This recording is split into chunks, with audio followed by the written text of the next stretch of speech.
제가 봤을 때는 좀 어느 정도 바닥을 다지고 올라오는 시점이기 때문에 네, 주식 비중을 좀 더 가져가시는 게 좋지 않을까 생각이 들고요.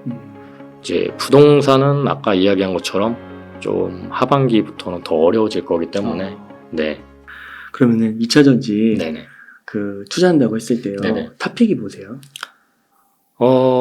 저는 전에도 얘기했지만 포스코 케미칼과 미래나노텍을 미래나노텍? 네, 나노신소재가 아니고요? 나노신소재도 괜찮은 기업인데 저는 이제 저번에 영상에서도 계속 이야기했지만 뭐 1억이 있으면 어디에 투자하시겠습니까? 라고 물어봤을 때 포스코 케미칼하고 미래나노텍이라고 말씀을 드렸고요. 나노신소재는 이제 기술적인 설명 때문에 잠깐 언급을 드렸고 이제 제가 투자를 진행을 한다면 포스코 케미칼하고 미래나노텍을 저는 이제 좋게 보고 있습니다. 미래나노텍은 원래 광학필름 만드는 회사고요. 글로벌 1위 기업입니다. 광학필름 쪽에서는. 근데 이제 최근에 2차 전지 소재 쪽으로 신성장 동력으로 잡으면서 굉장히 많은 공격적인 투자와 그 다음에 지원을 아끼지 않고 있거든요.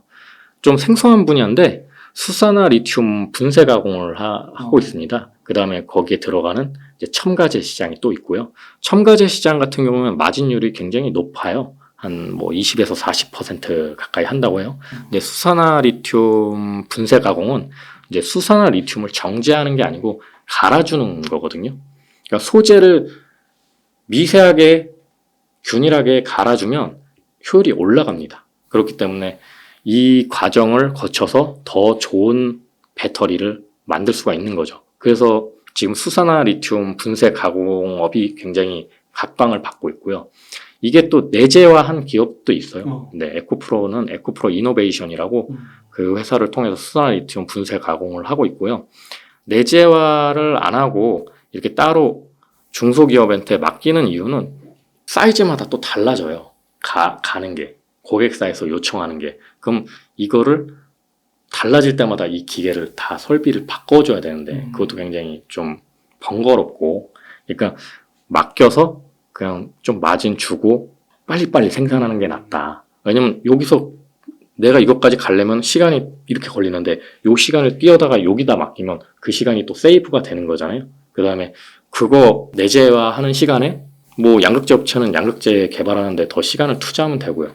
그래서 이제 그런 역할을 하는 기업인데 요즘 그 매출이 굉장히 늘어나고 있어요. 작년보다 이번 연도에 6배 정도 매출이 증가가 됐고요. 이익도 들어요? 네? 영업이익도 들어요? 영업이익도 늘겠죠. 네. 근데 이제 아까 얘기한 것처럼 수산화 리튬 같은 경우 분쇄 가공하는데 마진율이 굉장히 박합니다. 뭐 한 2%에서 한 7% 정도 사이인데 요거를 이제 마진율을 높이기 위해서 지금 미래나노텍이 하고 있는 게 직접 수급을 하고 있습니다. 리튬, 수산화 리튬을 직접 가져와서 원래는 사급이거든요. 그러니까 포스코 케미칼이 가장 큰 고객사인데 미래나노텍에 포스코 케미칼에서 리튬, 수산화 리튬을 주고 그냥 갈아주기만 하고 그 마진을 보려면 좀 마진율이 작죠. 근데 미래나노텍이 직접 수산화 리튬을 어떤 회사, 리튬 회사에서 가져와가지고 요거를 분쇄 가공해서 포스코 케미칼에 넘기면 마진율은 또 더 높아지겠죠. 20에서 40. 네네. 그거는 이제 첨가제. 첨가제는 20에서 40이고요. 이제 수산화 리튬은 그렇게 직접 수급을 한다고 해도 3에서 5% 정도 높아지는 수준이 될 겁니다, 아마. 그러다 보니까 이제 직접 수급, 그 다음에 또 더 넓혀서 정제 사업까지 진출을 하려고 해요. 그러니까 수산화 리튬 정제 사업이 마진율이 좀 더 높거든요. 그러다 보니까 이제 머스크 같은 경우에는 정제 사업을 일컬어 돈 찍어내는 돈 복사기다. 뭐 이렇게 이렇게 얘기할 정도로 그거를 미래나노텍이 한다는 거예요. 이제 도전을 하려고 지금 준비를 하고 있는 것 같습니다. 왜냐면 이제 광산도 이제 투자를 하려고 진행을 하고 있는 모습이 보이고요. 그 다음에 그 이제 정제 사업에 대한 부분도 이제 협업을 하기 위해 지금 많은 기업들과 얘기가 오고 가고 있다고 해요. 네. 그래서 이제 직원 채용을 보면은 좀 그런 부분을 잘 엿볼 수가 있는데 그 광산 개발하는 사람도 뽑고 있고요. 엄청 자세하게 보시네요. 그럼요. 예. 왜냐면은 투자를 진행하는 데 있어서 저는 사실 직원보다도 더 자세히 알아야 된다고 생각을 하고 있거든요. 왜냐면 제가 이 회사에 투자를 해서 동행을 하는 거잖아요. 어떻게 보면은 저도 이 회사의 주인인 거와 마찬가지인데 그렇기 때문에 굉장히 많이 공부를 하고 있고요. 포스코 케미칼 같은 경우에는 뭐 규모적인 면이나 아까 얘기한 것처럼 포스코 그룹 내에서 이제 염호라든지 아니면 자본력이라든지 그런 것들이 굉장히 잘 돼 있기 때문에 제가 탑픽으로 뽑은 이유입니다. 그리고 아까 이야기한 것처럼 음극재, 그러니까 다른 회사가 하지 않는 양극재와 음극재를 동시에 진행하고 있는 회사가 포스코 케미칼이기 때문에 앞으로 기술적인 부분은 이제 에코프로비엠을 많이 곧 따라갈 거라고 생각이 들고요. 음극재가 이제 하이니켈 배터리에서 양극재가 지금까지는 핫했지만 이제 음극재로 실리콘 음극재로 아마 관심이 좀 이동하게 될 거예요. 그래서 나노신소재도 그 덕에 조금 요즘에 올라가고 있는 거고요. 네, 제이오라는 업체도 이제 그런 것 때문에 지금 올라가고 있는 거고요. 그러면 포스코 케미칼은 오늘 보니까 전고점을 또 돌파했더라고요. 네네네. 앞으로 얼마까지 몇 배 정도 더 올라갈 것 같으세요? 그거는 계속 올라갈 것 같습니다. 왜냐면 매출이 계속 늘어나고 수주가 계속 늘어나고 있기 때문에 네. 그래서 뭐 한 향후 2, 3년 정도는 그냥 계속 가지고 있으셔도 몇 배 올라? 대략 글쎄요. 최저 한 2배는 올라가지 않을까요? 그렇게. 네네. 그 아까 네네. 그 미래나노통 얘기해 주실 때 네네. 그리고 또 폐배터리 아까 얘기해 주실 때 네네. 성일하이텍의 폐배터리는 네네. 내재화로 인해서 네네. 성일하이텍은 투자를 좀 안 하는 방향이 네네. 좋을 것 같다고 하셨는데 미래나노텍은 좀 다르다고는 얘기는 해주셨는데 네네. 이게 그 폐배터리 경우랑 확실히 좀 다른 거라고 볼 수가 있는 거네요. 아, 수산화 리튬 가공이요? 네, 내재화. 수산화 리튬 분쇄 가공이라든지 수산화 리튬 분쇄 가공은 내재화하기가 좀 어려운 걸로 제가 알고 있습니다. 기술적으로. 네네. 그럼 뭐 예를 들면 던킨 도너츠에서 도너츠를 먹는데 거기에 있는 하얀 가루를 던킨 도너츠에서 직접 만들지 않거든요. 네, 그것까지 만들기에는 던킨 도너츠는 도너츠를 더 개발하는 게 이익이지 그 가루까지 내가 다 만들어서 내재화해야지 이게 이익이 아니거든요. 근데 폐배터리는 그렇게까지 하는 게 더 네. 이익이 될 수 있는 서플라이 체인인가 보네요. 왜냐면은 그 지금 폐배터리의 비중이 제일 높은 게 뭐냐면요. 불량품으로 나오는 배터리가 비중이 가장 높습니다. 네, 그러다 보니까 원청에서 배터리를 그러네요. 불량을 맡기고 맞아요. 거기서 요 가공비만 받고 그래요. 다시 넘기는 구조거든요. 그럼 원청에서 만들 때 그게 있는 거잖아요. 네네. 플랫폼 그 네네. 배터리 형태가 네네네. 있는 거니 그렇죠. 그것만 딱 갖고 있으면 네네. 되니까 또 그렇게 연결이 네네네네. 되네요. 참. 그래서 아마 성일하이텍 같은 경우에는 직접 판다기보다는 제휴를 한다거나 뭐 그런 식으로 좀 가지 않을까 싶어요. 단독적으로 하기에는 좀 위험성이 있지 않을까 생각이 듭니다. 폐배터리 시장을 단독적으로 진입하기에는. 굉장히 자세하게 아시네요. 이게 보니까 진짜 직원보다 더 자세히 알아야 된다. 네. 그게 무슨 말인지 오늘 딱 느낌이 왔습니다. 네, 뭐 우리나라를 대표하는 게 반도체랑 2차 전지이기 때문에 공부를 굉장히 많이 하고 있습니다. 개인적으로. 네, 너무 좋습니다. 그럼 마지막 질문. 네. 지금 1억 정도의 현금이 있다면 어떻게 네네. 투자를 하시겠나요? 아까 얘기한 것처럼 포스코 케미칼하고 미래나노텍의 반반 투자를 진행을 할 것 같습니다. 그냥 반반? 네. 뭐 채권, 금 이런 것도 안 돼요? 네. 왜냐면 반도체도 없어요? 제 영상에서 몇 달 전에 금 투자하시는 게 좋다라고 이야기를 드렸었어요. 그리고 그 뒤에 금값이 좀 많이 올랐어요. 네. 그런 거는 뭐 사실 금이라는 거는 뭐 전 재산을 투자하기는 어려운 거고 내 자산에 뭐 많아봐야 한 10% 아니면 한 5% 정도 투자하는 부분이고요. 지금은 이제 주식 시장이 제가 봤을 때는 좀 어느 정도 바닥을 다지고 올라오는 시점이기 때문에 네, 주식 비중을 좀 더 가져가시는 게 좋지 않을까 생각이 들고요. 이제 부동산은 아까 이야기한 것처럼 좀 하반기부터는 더 어려워질 거기 때문에 네, 그렇게 생각이 듭니다. 그러니까 그 어려워진다는 건 금리가 생각만큼 안 떨어질 수 있는 거죠? 네네네. 금리가 이제 동결이 되는 거겠죠. 하반기쯤 되면 동결이 되는데 그 이자를 감당하기에는 일반 분들이 버티기가 굉장히 힘들 거고요. 지금 새로운 신조어가 나왔어요. 갭거지라고. 아, 진짜요? 네. 그러니까 옛날에는 용어가 다 나오네, 네. 진짜. 하우스 푸어 단어가 나오면 음. 이제 정점에 온 거다라고 판단을 했거든요. 아. 근데 하우스 푸어가 나오기 전에 갭거지라는 단어가 이제 새로 나왔더라고요. 그러니까 이제 갭 투자했던 사람들이 옛날에는 이제 그 집을 못 사는 사람들한테 뭐라고 했죠? 무슨 거지라고 그랬죠? 벼락거지? 벼락거지라고 그랬잖아요. 그 집을 못 사는 사람들을 벼락거지라고 불렀는데 지금은 그렇게 갭 투자하는 사람들을 갭거지라고 야, 그렇게 이야기가 나오고 있습니다. 야, 근데 진짜 이게 시대가 지날수록 용어가 네. 탁탁 그렇게 나오네요.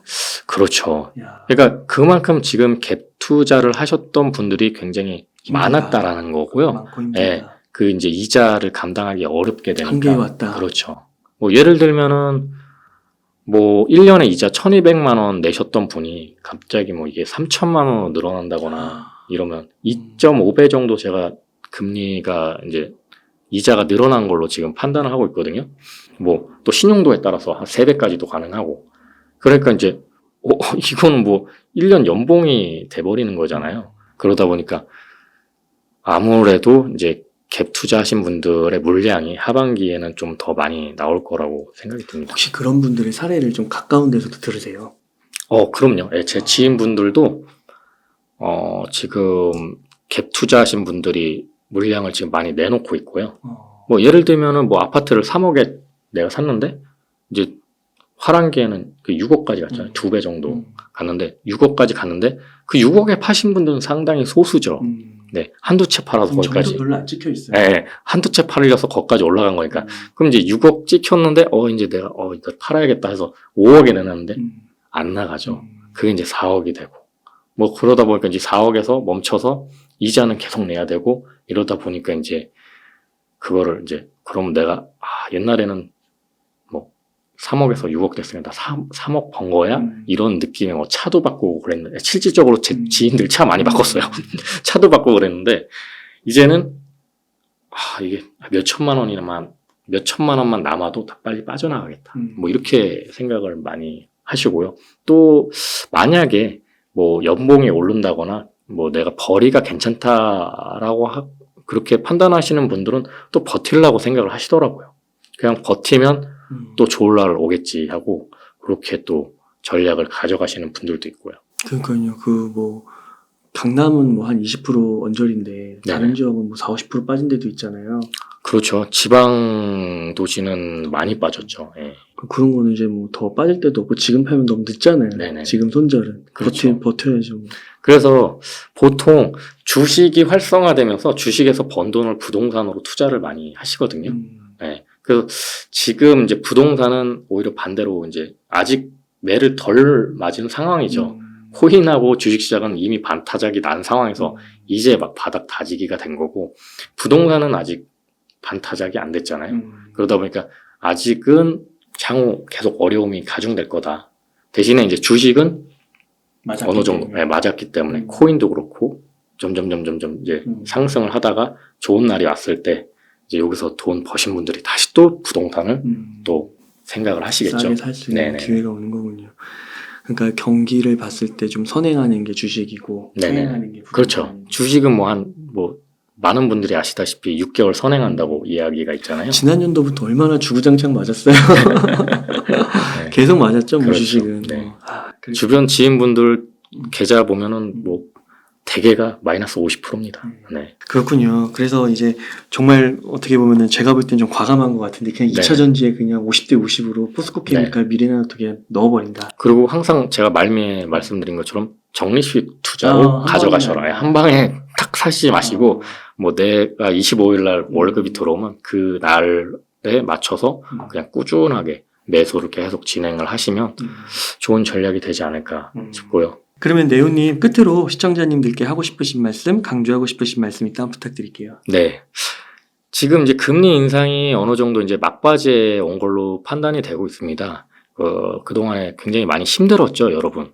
저도 많이 힘들었습니다. 그러니까 뭐 대출 안 받은 사람이 없잖아요. 그러다 보니까 뭐 이자적인 부분도 그렇고 그런 부분들이 많이 힘들었는데 이제 어느 정도 금리 인상이 끝나면 또 좋은 쪽으로 이제 돈의 흐름이 생기게 될 겁니다. 지금 대표적으로 제가 보고 있는 2차 전지가 그런 경우고요.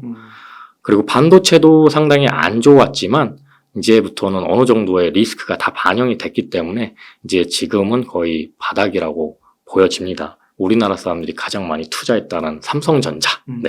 삼성전자도 이제는 이제 거의 바닥을 찍고 조금씩 올라오고 있죠. 그러니까 계좌가 많이 이제 마이너스 나신 분들 조금씩 적립식 투자로 다시 이제 투자에 임하셔도 좋은 시기라고 생각이 들고요. 최근 이제 은행들이 이제 부도나는 사태로 인해서 글로벌적으로 이제 계속 문제가 불거지고 있는데 제가 봤을 때는 그게 큰 문제라고 보지는 않습니다. 그렇기 때문에 여러분들이 지금부터 다시 돈의 흐름에 대해서 잘 보시고 이제 투자를 다시 이제 멈추셨던 분들은 좀 투자적인 부분에서 다시 생각을 해보시는 시점이 오지 않았을까 그렇게 생각이 듭니다. 그래서 지금은 주식으로 좀 돈을 이동할 때다. 네네. 네, 그렇게 정리를 하고 2차전지 K배터리 한번 주목해 보시면 좋겠다. 네네. 네, 잘 정리해 주셨습니다. 그럼 오늘 인터뷰 어느 정도에서 네네. 마무리하도록 하겠습니다. 네. 이렇게 해서 유튜브 채널 네오의 지식창고의 네오님을 모시고 이야기를 나눠봤습니다. 긴 시간 동안 유익한 인사이트 많이 나눠주셔서 감사의 말씀드립니다. 오늘 고생 많으셨습니다. 네, 수고하셨습니다.